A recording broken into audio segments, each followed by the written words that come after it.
talagang ipinakalat no? Masasabi mo na talagang Nag-viral.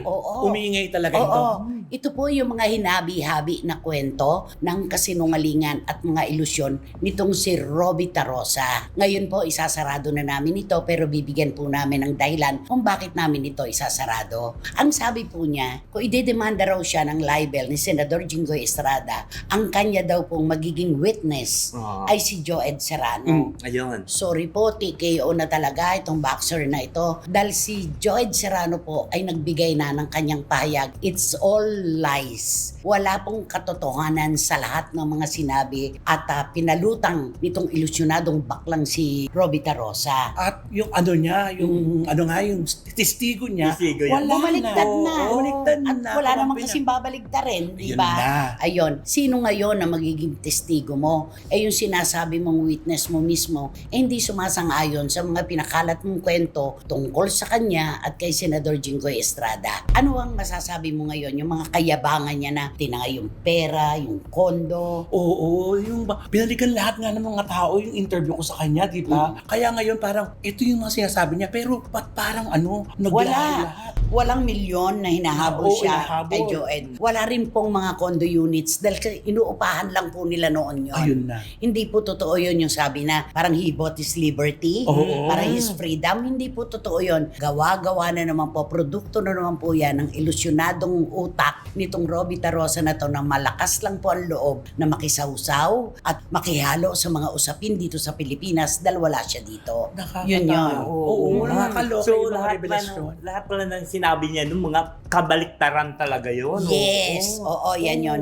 Alam mo, nung una ko itong narinig at nung mabasa ko yung kanyang mga ilusyon na ito tungkol at laban kay Senador Jinggoy, ang naalala ko, ang pamilya. Ang Siyempre. pamilya. Si Presi, ang anak. Ako talaga, yun ang una ko naisip kasi hindi ko pagdududahan yung kasarian Hindi ko talaga yan na paniniwalaan. So, ang unang pumasok sa isip ko, kawawa naman ang pamilya. Pamilyadong tao, si Senador Jinggoy Estrada. Laging ganun, di ba, Nay? Sa mga revelasyon na malalaking revelasyon na yan, dapat yung puprotektahan talaga natin yung yung mga malalapit sa ginagawa mo ng Totoo, ng kwento. Katulad niyan, di ba? Oo, parang Robby Tarosa, kung wala ka ng kahihiyan at wala ka ng pamilyang magdadala ng kahihiyan na pinaggagawa mo, sana inisip mo man lang pamilyadong tao ang senador na binibira mo at ginagawan mo ng mga kwento na malayong malayo sa katotohanan. Ano to, mag-sorry ka man, lumuhod ka man sa kanila, umiyak ka man ng bato, baliwala na yan. Nasunog mo na ang pamilya. May bata na ayaw lumabas ng bahay. Nakakalungkot. Dahil syempre, napapanood nila yung mga memes, nakikita nila, di ba? Correct. At sinakyan ito sa YouTube, di ba? Lahat. Oo. Tsaka kahit di mo sinasadya, dadaan sa'yo sa sobrang viral niya. Oo, totoo yan. Pagpalibase kasi siya walang pamilya. At Wala saka- siyang anak. Oo, Oo. walang masasaktan kahit paano ang sabihin laban sa kanya. Dapat, ang tiningnan mo dito, yung extension ni Senador Jinggoy Estrada, may pamilya sila, may asawa, may mga anak. Hindi ka ba naaawa sa mga tao na ginaganyan mo? Sobra ka, Oo. di ba? Tapos ang sasabihin mo lang, wala kang dapat ipag-alala dahil in-airlift na kayo ni President Trump. Di ba? Oo Sa nga. palagay mo, kilala siya kahit ng pusa at aso ni President Trump. At saka, palagay natin, pag ano ba siya ng panahon ni President Trump, Oo. na para sa ganyan lang na Sa dami ng sitwasyon, problema oo. ng Amerika. Kaya nga At maging dito sa Pilipinas, ikaw ba'y pag-aaksayahan ng panahon ni Senador Jinggoy Estrada? Totoo. Huwag ganyan. Babalik sa'yo lahat yan. Tingnan mo yung mga hinabi-habi mong kwento na meron siyang karelasyon, na siya ang dahilan kung ba't naghiwalay kayo ni Joed Serrano. Kailan ba kayo naghiwalay? Pagkatagal-tagal na panahon na. Ba't ibinalik mo na naman dito ngayon? Ano, kasi gusto mo maging relevant ka dahil sa issue ng mga lagayan sa DPWH. Makasawsaw ka lang. At saka sa Diba? lahat ng mga sinabi niya, isa lang nagsalita, si Joed lang. Tapos Kasi si Joed lang naman talaga Oo, ang yung kasama niya.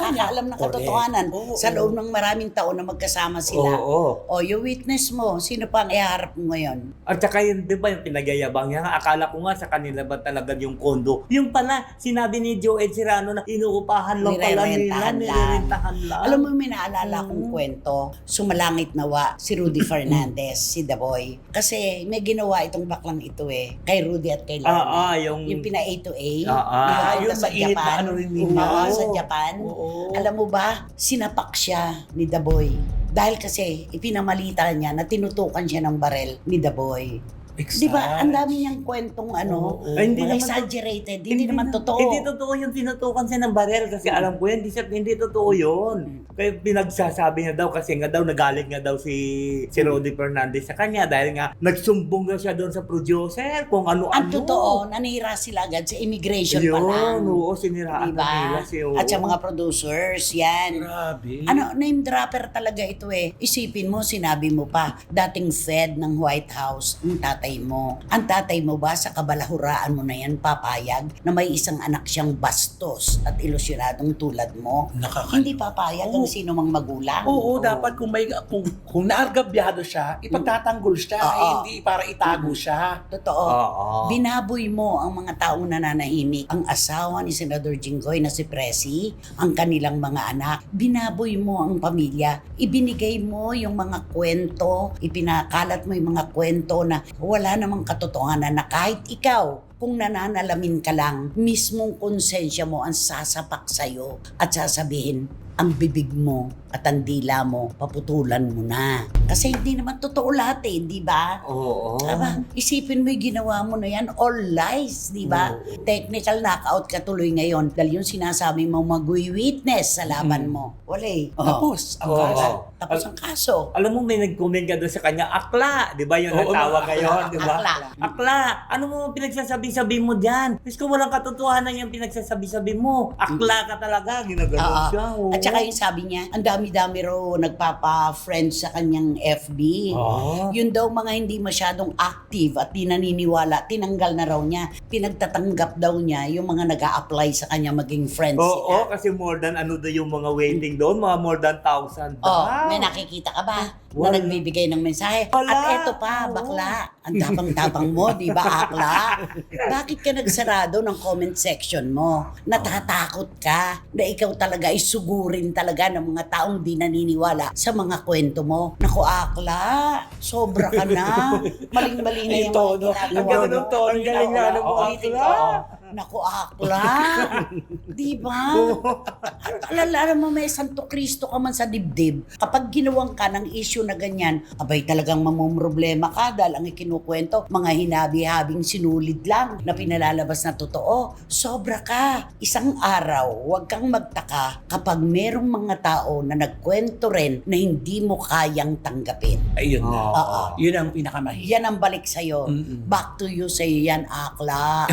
Ganun yon, di ba? Kaya naku, tantanan mo na yung mga paninira mo. Si Joed Serrano nananahimik na. Tanggap na niya ang lahat. Wala na siyang habol sa'yo. Hindi kanya hinahabol at wala na siyang pakialam sa'yo. Ang mga taong nananahimik, wag mong ginugulo para lang maging relevant ka. Nakikisaw-saw ka sa lahat na lang ng usapin. Para kang bawang. Kasahog ka sa lahat ng lutuin. Oo. Diba? Nakakaloka tong akla na Ayan, TKO na siya. Oo, Technical. TKO na. TKO na siya. Binilangan ka na. Oo. Mula ngayon, wala nang maniniwala pa sa lahat ng mga paglulubid-lubirin mong kasinungalingan at mga ilusyon. Hindi ka ba nahihiya sa sarili mo? Meron lang nagsabi sa'yo na, I think you're getting bigger. Mag-diet ka kaya. Sabing ganon. Oo. Aba, nagalit siya. Nagalit? Sinira-siraan daw siya. Kapatid natin, si Jobert. yun. Dito. Mga bagay-bagay Kapatid na natin si Jobert Chokal dito. Nasabi, uy, a monkey defending another monkey. Mga ganun. Alam mo, Robita Rosa, hindi ka talaga nagbabasa ng history, ng kasaysayan, ng pagiging tao.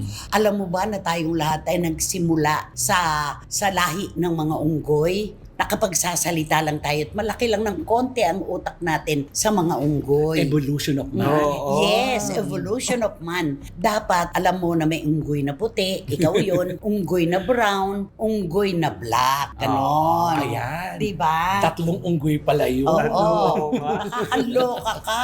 Akla ka talaga.